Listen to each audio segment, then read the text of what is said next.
Hi hello అండి, మన కొత్త లాగుతో మీ ముందుకు వచ్చేసాం. ఈరోజు అయితే చర్చికి బయలుదేరామండి. ప్రస్తుతము ప్రెజెంట్ వర్షిప్ ప్రోగ్రామ్ అయితే చర్చిలో జరుగుతుంది కాబట్టి మేము బయలుదేరుతున్నాము. స్టీఫెన్ పాల్ కిలారిస్ యొక్క గ్రేట్ టెస్ట్ అని కూడా మరి ఈ వ్లాగ్లో మీరు చూడొచ్చు. ఇంకా ఆలస్యం లేకుండా వ్లాగ్లోకి వెళ్ళిపోదాం పదండి.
మధ్యలో ఉన్నారు. అన్న ప్లీజ్, అన్న జీవితంలో సాక్ష్యం ఏంటంటే అది నిజంగా మన దేవుడు ఆశ్చర్యకరుడు అన్న విషయం మనకు తెలుస్తుంది. ఒకసారి మనం మన మాటల్లోనే విందాం. మళ్ళీ ఒకసారి చెప్పండి కూడా మన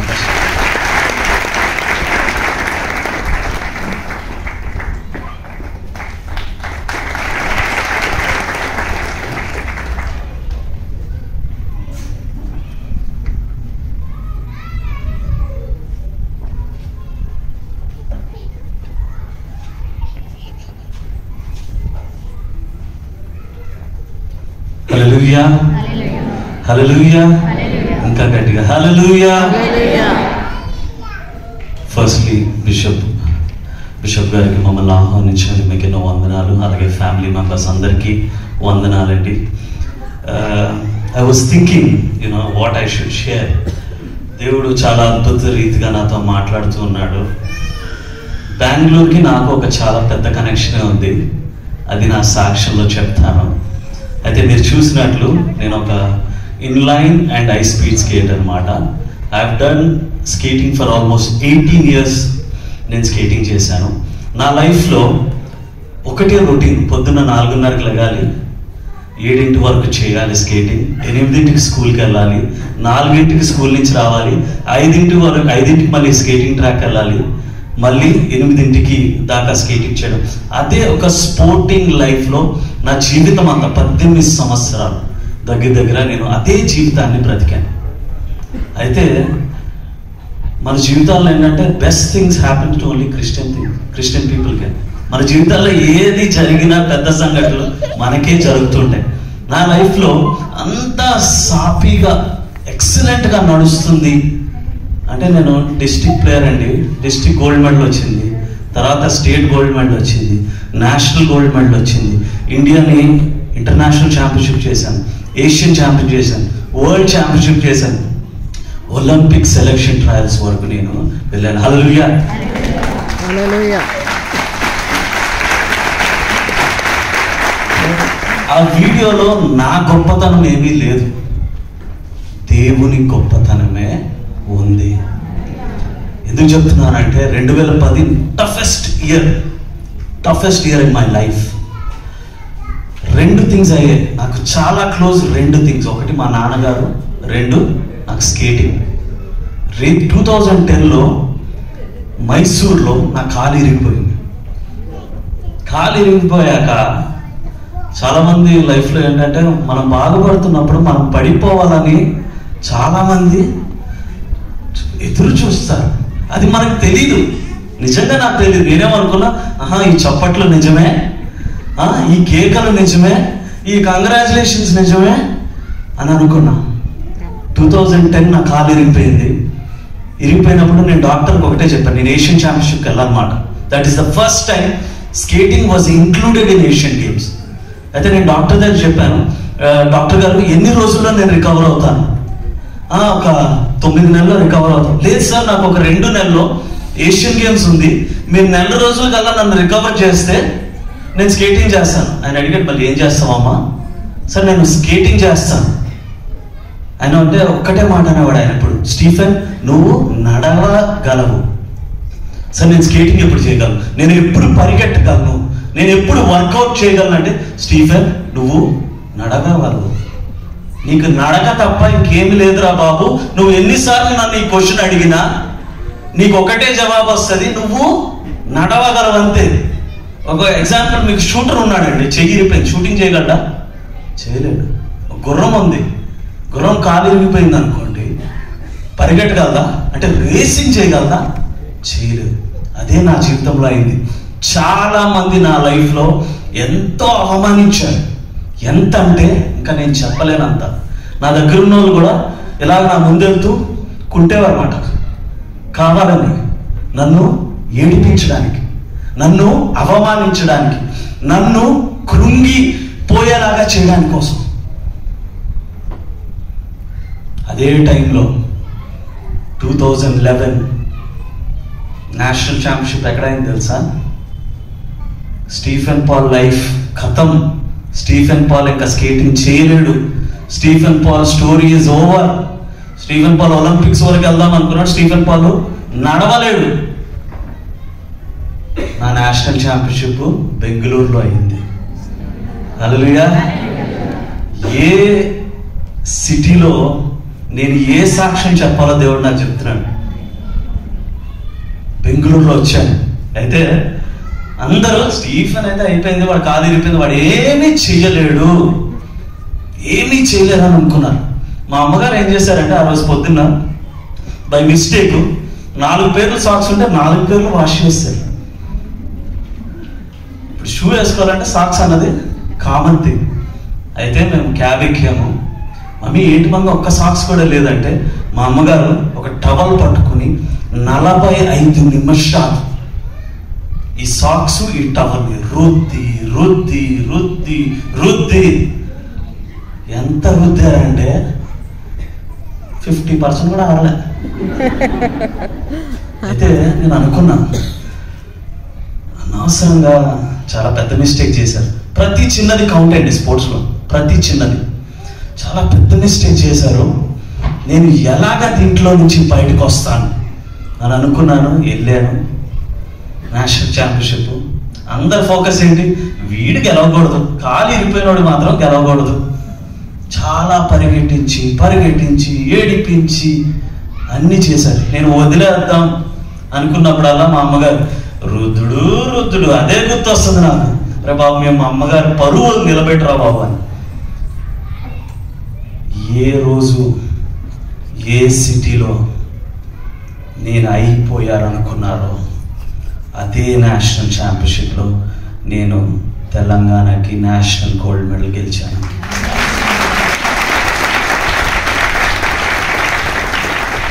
నా జీవితంలో ఎన్నో నేషనల్ మెడల్స్ గెలిచాను. నా మొత్తం కెరియర్లో నేను 67 గోల్డ్ మెడల్స్ గెలిచాను, 32 సిల్వర్ మెడల్ గెలిచాను, 13 బ్రాంజ్ మెడల్ గెలిచాను. కానీ బెంగళూరు నేషనల్ ఛాంపియన్షిప్లో నేను గెలిచిన గోల్డ్ మెడల్ నా జీవితం ఉన్నంత వరకు నేను అది సాక్ష్యంగా దేవుడికి చెప్తాను.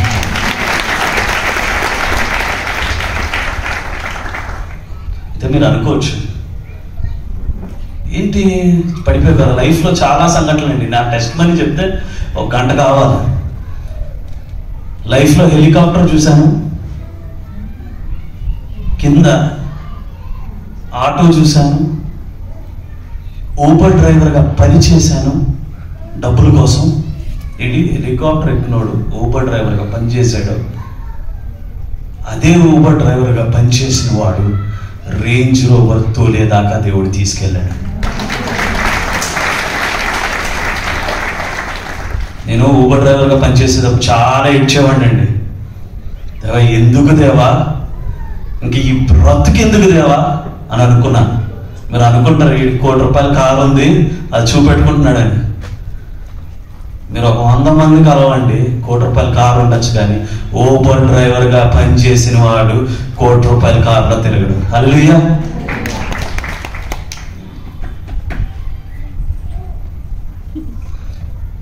మొహమ్మద్ అలీ ఎవరికి తెలుసండి? 8 మంది తెలుసు. Fighter Muhammad Ali, boxing champion. వాళ్ళ కూతురు పేరు లైలా అలీ. ఏంటంటే పేరు లైలా అలీ. ఆవిడ ఒక బాక్సర్. 24 ఫైట్లు చేసింది ఆవిడ లైఫ్ టైంలో. ఎన్ని ఫైట్స్? 24 ఫైట్స్. ఎవ్రీ ఫైట్ తను గెలిచింది. ప్రతి ఫైట్ 24లో. ఐ థింక్ 13 ఫైట్లు గెలవగాక 14వ ఫైట్ కొంచెం కష్టంగా జరుగుతుందంట. కింద పడిపోతుంది, లెగుస్తుంది, కింద పడిపోతుంది, లెగుస్తుంది. అయితే ఒకసారి అడిగారంట ఒక ప్రెస్ ఇంటర్వ్యూలో, మీరు కింద పడిపోయారు, ఈసారి అయితే మీరు ఓడిపోతారు, ఈ 14వ ఫైట్ అయితే మీరు గెలవాలనుకున్నాము, మీరు ఎలాగ గెలిచారు అని అడిగితే, నేను పడిపోయినప్పుడల్లా నా తండ్రి ఎవరో నేను గుర్తు చేసుకుని, వాళ్ళ తండ్రి Muhammad Ali, one of the greatest boxer in history, నా తండ్రి ఎవరో నేను గుర్తించుకుని నేను తిరిగి లేచి గెలవడం జరిగింది. మీ లైఫ్లో చాలా మంది ఇక్కడ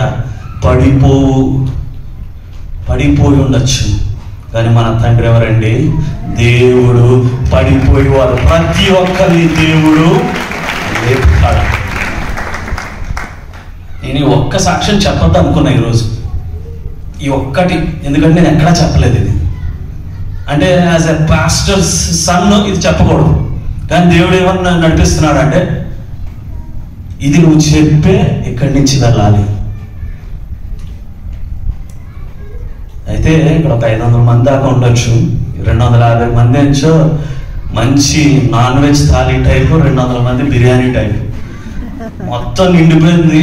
స్టీఫెన్ పాల్ మీరు చెప్పకపోయినా పర్లేదు, డేవిడ్ పర్లా అన్న మంచి థాలీ పెట్టాడు, మన శామీ పచ్చగల్లా నుంచి మంచి మటన్ బిర్యానీ పెట్టాడు. నేను మిమ్మల్ని భోజనం పెట్టను, కానీ నేను ఒక స్వీట్ లాంటి ఉండండి, షార్ట్గా ఉంటా, సాటిస్ఫై చేస్తా. హల్లెలూయా. అయితే నా జీవితంలో చాలా డిప్రెషన్లోకి వెళ్ళిపోయాను స్కేటింగ్ మానేశాక. ఇంకా 3 రోజుల్లో చచ్చిపోదాం అనుకున్నా. అందరూ షాక్ అవుతారు, పాస్టర్ మా మదర్ పాస్టర్, మా మమ్మీ కూడా తెలియదు ఈ స్టోరీ. అయితే ఫస్ట్ రోజు ఏం చేద్దాం, సాతాను ఆత్మ నాతో తాండవం చేస్తుంది. అంటే చచ్చిపోవాలి, ఎప్పుడు చచ్చిపోవాలనుకోడు, కానీ నాకు తెలుసు మీ మధ్యలో ఎవరో ఒకరికి ఈ సాక్ష్యం వినాలని దేవుడు నాతో పలికిస్తున్నాడు. 3 రోజుల్లో చచ్చిపోదాం అనుకున్నా. ఫస్ట్ డే ఓకే, ఏది ఇష్టమో అది చూసేద్దాం, ఏ ప్లేసెస్ హైదరాబాద్లో ఇష్టమో అవి చూసేద్దాం. 2వ రోజు ఏమి ఇష్టమో అవి తినేద్దాం. అయిపోయింది. 3వ రోజు భయం స్టార్ట్ అయింది, ఎలాగా ఏంటి తెలియదు. అయితే ఆఖరి ప్రిపరేషన్స్ రెడీ అవుతుంది. మా ఇంట్లో మెడల్స్ అన్నీ ఉంటాయండి, ఇప్పుడు 100 మెడల్ ఉన్నాయి, అన్ని మెడల్స్. అక్కడ నేను ఏం చేశానంటే సింబాలిక్గా ఇండియన్ ఫ్లాగ్ తీసి అక్కడ పెట్టానా, దేవా నేను చనిపోతే ఆ ఫ్లాగ్ నా మీద కప్పాలి అని సింబాలిక్గా పెట్టా. ఇంకా నెక్స్ట్ డే పొద్దున్న లేస్తే నేను చనిపోవాలి, ఇది నా సాక్ష్యం. మా అమ్మగారికి రాత్రి కల వచ్చింది, ఏమని 3 రోజుల నుంచి ఫ్లాగ్ చూస్తున్నాను, ఏదో తేడా కొడుతుంది నాకు అని పడుకుంటే మా అమ్మగారి కళ ఏంటంటే ఆర్మీ ఆఫీసర్ చచ్చిపోతే ఎలాగైతే ఫ్లాగ్ పెడతారో అదే కళ వచ్చింది. 3వ రోజు నేను లెగిసా, తెరా చూస్తే ఫ్లాగ్ లేదు. అమ్మగారి దగ్గరికి వెళ్ళాను, మా మమ్మీ దగ్గరికి వెళ్తే, మమ్మీ ఏది మమ్మీ ఫ్లాగ్ ఏంది అని. నాకు నిన్న రాత్రి కళ వచ్చిందిరా, అదేదో చచ్చిపోతే మనిషికి ఫ్లాగ్ పెడతారు కదా స్పోర్ట్స్లోను ఆర్మీలో, అదే కళ వచ్చింది నాకు, అందుకే తీసి మడత పెట్టి లోపల పెట్టేశాను అన్నారు. ఆ రోజు అర్థమైందండి నాకు, దేవుడికి నా జీవితంలో ఇంకా పని అవ్వలేదు, దేవుడికి ఇంకా నాతో చాలా పని ఉందని గ్రహించాను.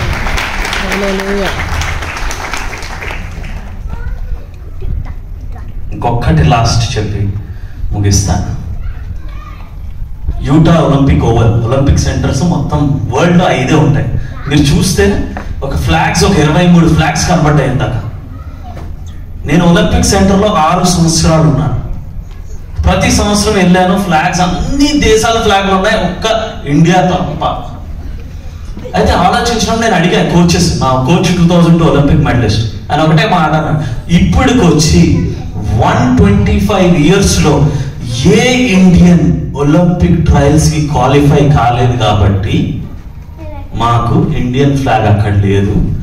ఏ రోజైతే నువ్వు చేస్తావో, చేయగలిగితే ఆ రోజు నీ ఫ్లాగ్ పెడతాం. ఫస్ట్ ఇయర్ అయిపోయింది, సెకండ్ ఇయర్ అయిపోయింది, థర్డ్ ఇయర్ అయిపోయింది, ఫోర్త్ ఇయర్ అయిపోయింది, ఫిఫ్త్ ఇయర్ అయిపోయింది. దేవుడు 6th ఇయర్ అద్భుత రీతిగా మన భారతదేశ ఫ్లాగ్ అమెరికా గడ్డ పైన నిలబెట్టించాడు.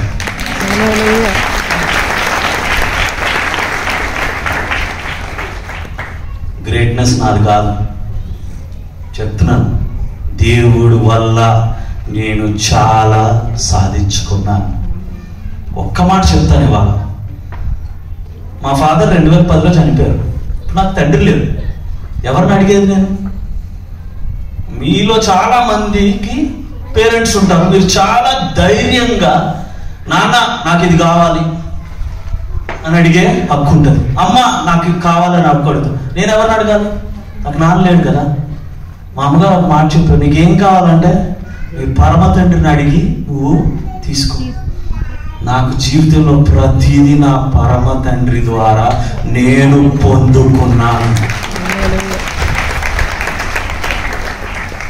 ఈ సంవత్సరం నుంచి ఒక్క మాట నాతో వినాలనుకుంటే, ఒక్క మాట మీరు ఏం చేశారు, ఒక మాట మేము ఏం చేయాలి అని అనుకుంటే, దేవుణ్ణి అడుక్కోకండి, దేవుణ్ణి అడగండి, దేవుణ్ణి అధికారంతో అడగండి. ఏమని అడుగుతారు? ఒక తండ్రి ఒక కొడుకుని తండ్రి ఎలాగా ఏ విధంగా అడుగుతాడో ఆ విధంగా మీరు అడిగి పొందుకోవాలని నేను కోరుకుంటున్నాను. అయితే ఒక్క మాట చెప్పి ముగిస్తాను. నేను ఈ సంవత్సరం 2025 దేవా నేను బెంగళూరు నన్ను తీసుకెళ్తున్నావు, ఏం చెప్పాలి అంటే దేవుడు ఒక మాట చెప్పాడు, 7 అంతుల ఆశీర్వాదం మీరందరూ పొందునుగాక.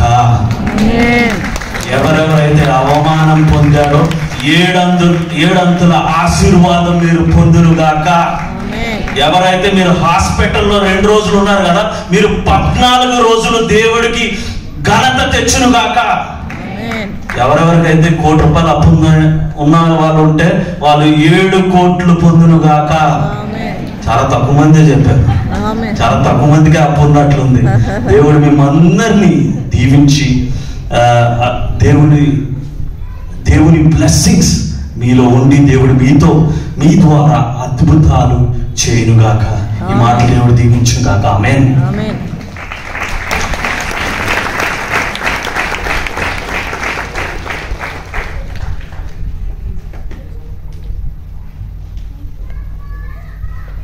చెప్పడం కూడా one of the men. Yes, this action not only in New Jerusalem Church, it's in life. It goes to many countries. ఖచ్చితంగా చాలా మందిని ఖచ్చితంగా ప్రోత్సహిస్తుంది. హోప్ లేని వారికి you will be the hope. You will be the hope. Amen. Amen. Amen. Yeah. Praise God. So ఈరోజు మరి తండ్రి కుమార పరిశుద్ధాత్మ లాగా ముగ్గురు వచ్చారు, ప్రభువుని స్తుతించారు, ప్రభువుని ఆరాధించారు. Thank God. ఇదే కృపలో మనం ఈ సంవత్సరం అంతా మీతో చెప్పాను, this is not an easy year. కానీ ప్రభువుని చూసేవారికి ఏది కూడా ఎదురు నిలవలేదు. అలాంటి చూపి సంవత్సరం అంతా దేవుడు ఆ ఫోకస్ దేవుడు మనకు అనుగ్రహించుగా. హల్లెలూయా. మంచిది. మరి ఇది ఓన్లీ అపెటైజర్ అన్నారు, మరి తర్వాత మెయిన్ కోర్స్ ఉంది. మరి ఏం చేస్తారో నాకైతే తెలీదు.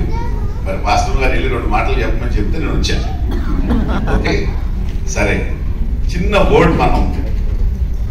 మన చర్చ్ పరిశుద్ధాత్మ అనుగ్రహించే ప్రత్యక్షతతో కూడినటువంటి సంఘం కనుక ఆరాధనకు స్ఫూర్తినిచ్చే ఒక సత్యాన్ని మనం జ్ఞాపకం చేసుకోవడం మనకు అవసరం. రెవల్యూషన్ చాప్టర్ 4, ప్రకటన గ్రంథం 4వ అధ్యాయం.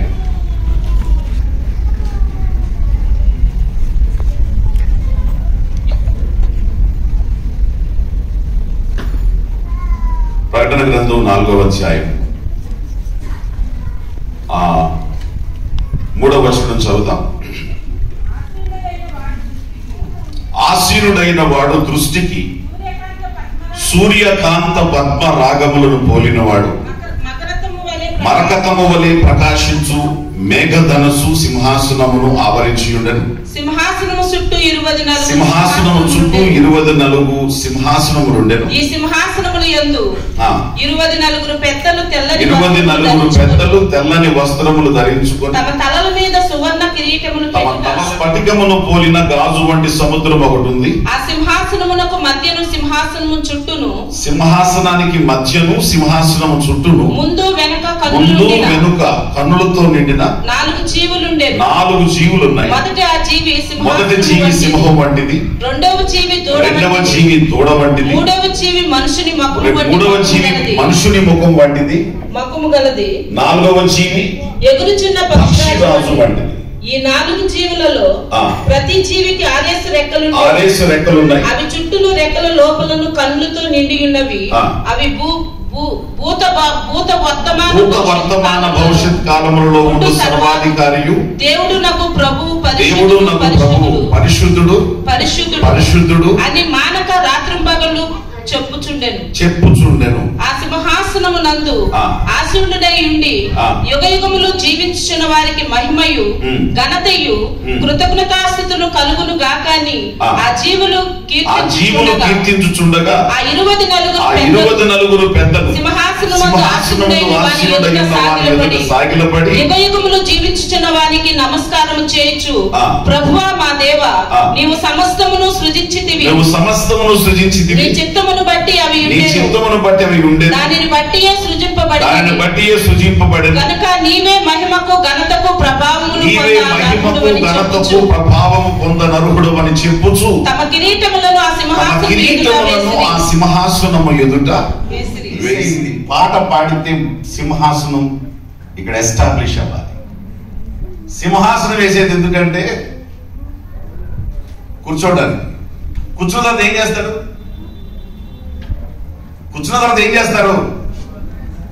కూర్చున్న తర్వాత వ్యవహారం చూస్తాడు. ఇక ఏంటి నీ వ్యవహారం ఏంటి? కడుపులో నింప. నీ వ్యవహారం ఏంటి? అప్పుల 7 కోట్లు అంట. మన వ్యవహారాలన్నీ ఆయన చూడాలంటే ముందు కుర్చేసి కూర్చోబెట్టాలి. మన వ్యవహారాలతో డీల్ చేయాలంటే ముందు ఆయన ఏం చేయాలి? Please come and go, please come కాదు, వచ్చేం చేయాలి? కూర్చోవాలి. కూర్చోబెట్టాలంటే కుర్చీ వేయాలి. ఆ కుర్చీ ఆరాధన.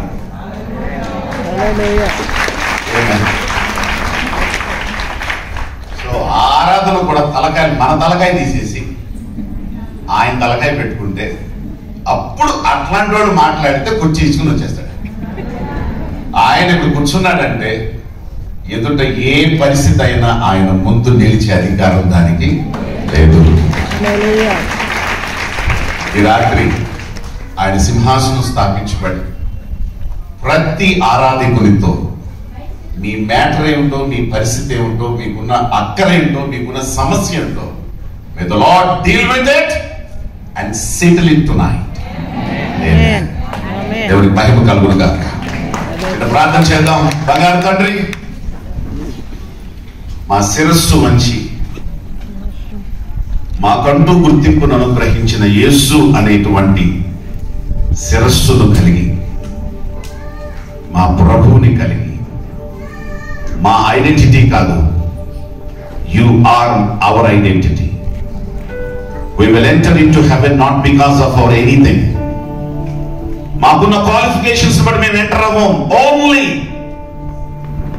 ద క్వాలిఫికేషన్, ద సర్టిఫికేట్ క్రీస్తు చేత ఇవ్వబడిన దాంతో మాత్రమే ఎంటర్ అవుతాం. కాబట్టి ఈరోజు మీరే మా తల, మీరే మా అధికారి, మీరే మా దైవం. ఈ సంఘం మేమందరం మిమ్మల్ని ఆ విధంగా ఆరాధిస్తూ మా అధికారాలు మీ పాదాల దగ్గర పెట్టి జ్ఞానం ఆ యొక్క పెద్దల వలె, కెరూబుల వలె నిన్ను ఆరాధించడం కృప దయచేయండి. ఈరోజు మీరు పంపించిన 3 బిడ్డలను బట్టి కూడా మనసారా స్తుతిస్తూ, హృదయపూర్వకంగా వారిని ఆశీర్వదిస్తూ క్రీస్తు నామంలో స్తుతిస్తున్నాను తండ్రి. ఆమేన్. Praise the lord.